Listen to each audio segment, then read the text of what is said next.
Hoy concluimos nuestra trilogía del origen de los Luján y esta vez vamos a hablar de un Luján pasado que diría que es del que menos conocemos, no es como Don Jacinto del que sabemos muchísimo. Vengo a hablar de quién sino, pues de Felipe de Luján, el Marqués de la Fortuna, el marqués que ostentaba el título cuando, según se ha contado varias veces en la novela, el rey Fernando VI regaló el Palacio La Fortuna, el Palacio de Madrid, a la familia. Hoy voy a aportar un poco de contexto a este obsequio tan lustroso, porque un palacio no se regala por cualquier cosa, y voy, bueno, un poco a jugar porque...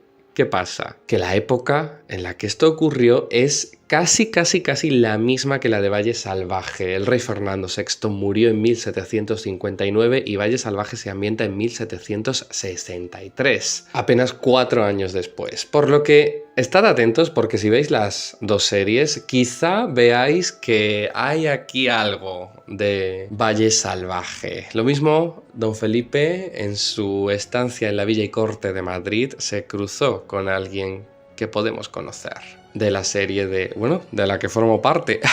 Así que preparaos para escuchar el final de esta trilogía del origen de los Luján. Antes, como siempre, pues ya sabéis que os la está contando vuestro Cienfuegos, vuestro guionista de diarios favorito, vuestro Juan, el único, el original, el que sabe de lo que habla. Y también, bueno, aparte de darle me gusta al vídeo, suscribíos, por supuesto, si no lo estáis. Recordad que si tenéis más ganas de historias de época, pues tenéis disponible mi novela Postbellum, un thriller lleno de pasión ambientado en la España de los años 20, prácticamente 170 años antes de lo que vamos a hablar aquí, para que veáis lo rápido que cambia. Bueno, ni siquiera rápido, son casi 2 siglos, pero que una barbaridad lo que cambian las cosas de una época a otra. Porque la época de Felipe de Luján es incluso muy diferente a la de la promesa. Corría el siglo XVIII en España. Tiempo de luces y contradicciones, de reformas tímidas y fastos barrocos que ya empezaban a desvanecerse como un perfume rancio. Bajo el reinado apacible y melancólico de Fernando VI, destacó en la corte la figura de Felipe de Luján, Marqués de Luján, caballero de espíritu alegre, ingenio fino y destino y apostura y gallardía soberbias. Nacido alrededor de 1720, Felipe fue el hijo predilecto de su casa y su padre, el anterior marqués, con el ánimo de pulir su natural talento, lo envió como pupilo al hogar de un viejo amigo, el Marqués de la Cruz de los Infantes de la Villa.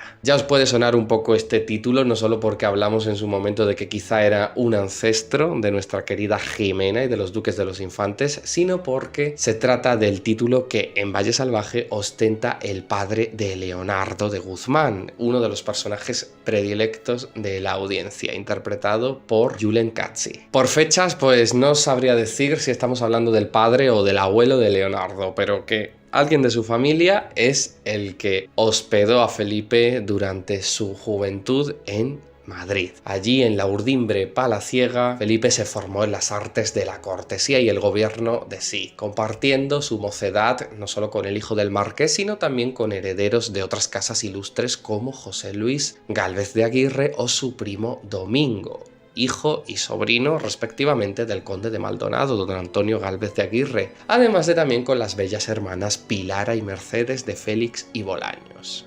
Los lazos que los unieron en la juventud parecían eternos. Sin embargo, el tiempo celoso guardián de los destinos humanos separó sus sendas. Los Gálvez de Aguirre se retiraron al norte, al ignoto Valle Salvaje, donde ostentaban un ducado, y Felipe pues se quedó en Madrid convertido en el alma de las tertulias, el centro de todas las miradas, el objeto de todos los suspiros, y allí, en la Villa y Corte, forjó una familia y halló la dicha terrenal. Su estrella brilló aún más fulgurante cuando fue llamado a servir en calidad de camarero mayor del rey Fernando VI, instalándose en el espléndido Palacio de Aranjuez, donde la corte solía refugiarse de los pesares del mundo. Pero los placeres y las fiestas tan pródigamente prodigadas bajo las bóvedas doradas pronto darían paso a uno de los episodios más oscuros que Felipe habría de presenciar. Un episodio conocido en la historia como el Año sin Rey. Era 1751 1038 cuando la tragedia golpeó la corte. La reina Bárbara de Braganza, amada esposa de Fernando VI, expiró tras una larga dolencia. El mismo día de su muerte, sin esperar al funeral, el rey huyó al castillo de Villaviciosa de Odón, buscando en la caza y la soledad un bálsamo imposible para su dolor. Al principio pareció hallar algún alivio en las correrías del campo, pero pronto su mente comenzó a deslizarse hacia oscuridades más insondables. Testigo de este descenso fue Felipe de Luján, quien, leal hasta el extremo, permaneció a su lado en cada jornada.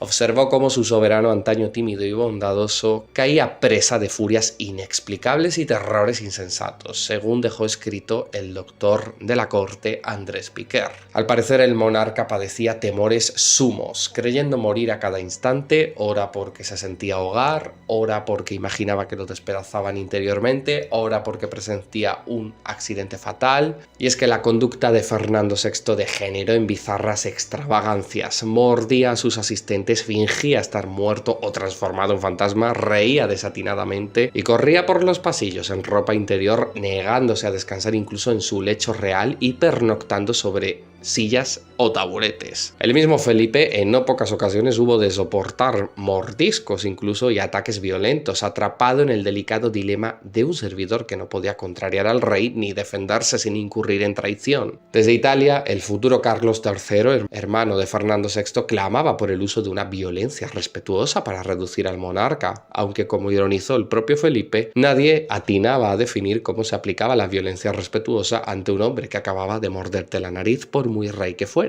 Aún así, en muestra de gratitud o quizás en un instante de efímera lucidez, Fernando VI obsequió a Felipe de Luján con un palacio en el corazón mismo de Madrid, una soberbia residencia que desde entonces se conocería como La Fortuna, incorporándose en 1759 al patrimonio de los Luján como un símbolo de aquella lealtad, podríamos decir. Mas la vida de Felipe en la corte tocaba su fin. A medida que Fernando VI se consumía postrado en cama, incapaz ya de hilar discurso ni atender a su higiene, la sombra de la muerte, pues, se cernía cada vez más cercana. La hemoptisis, el insomnio, la desnutrición y la ruina espiritual del monarca culminaron en su deceso el 10 de agosto de 1759 a los 46 años de edad. Con la llegada de Carlos III al trono, nuevo viento de ilustración y reforma sopló en la corte y Felipe de Luján, cansado y marcado por los horrores silenciosos que había presenciado, se retiró a su recién adquirido Palacio de la Fortuna. Allí disfrutó de un retiro honorable, aunque su espíritu indómito y nostálgico terminó por llamarlo de nuevo a sus tierras, a sus raíces. Y pasados algunos años, Felipe emprendió el regreso a su solar ancestral, el Palacio de la Promesa, en el Valle de los Pedroches, donde las encinas mecían el viento y los cielos parecían aún más anchos y puros.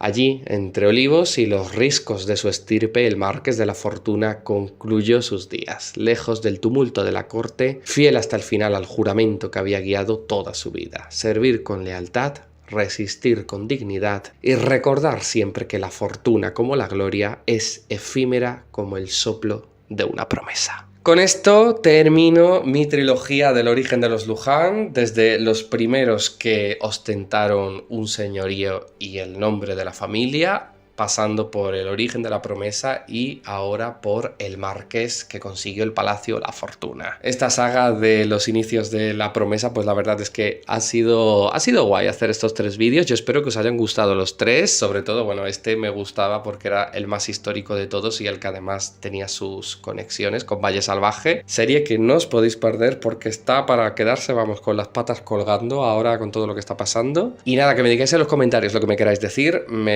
dejáis un buen me gusta, por supuesto, que seguro que os ha gustado el vídeo, y recordad también suscribiros si no lo estáis, que aquí es donde vais a tener el mejor contenido de la promesa, más fiable, más veraz y de mayor calidad. Y por supuesto, que si tenéis todavía más ganas de historias de época, pues que tenéis disponible en Amazon mi novela Postbellum, un thriller de época ambientado en la España de 1920. Es un thriller, pero está lleno de pasión, y bueno, vais a ver que la lectura no os va a dejar indiferente, porque bueno, va a parecer que estáis viviendo en esa época, que estáis viviendo en 1920, que estáis sintiendo la realidad de ese año día a día y bueno, y que con el vocabulario también va a parecer que estáis hablando como en la España de entonces, con ese castellano, digamos, pseudo antiguo, y tiene pues unos personajes, como digo, súper pasionales, con ese Acacio Alborg que no puede asumir de quién se ha enamorado y que sufre por ello, con ese Eren que esconde tantos secretos, un refugiado de la Primera Guerra Mundial, conflicto que se trata muy bien como lo vivió España entonces, y con una villana que, bueno, es una villana a la altura de Cruz y a la altura de todas las villanas que hemos tenido en las series diarias. Doña Juana Janeiro, una mujer de armas tomar, por supuesto, como siempre, enamorada de quien no debe. Como digo, está disponible en Amazon, tenéis el enlace tanto en la cajita de descripción como en el primer comentario fijado, y yo con esto me despido aquí. Así que muchas gracias por todo y nos vemos mañana con más vídeos. Adiós.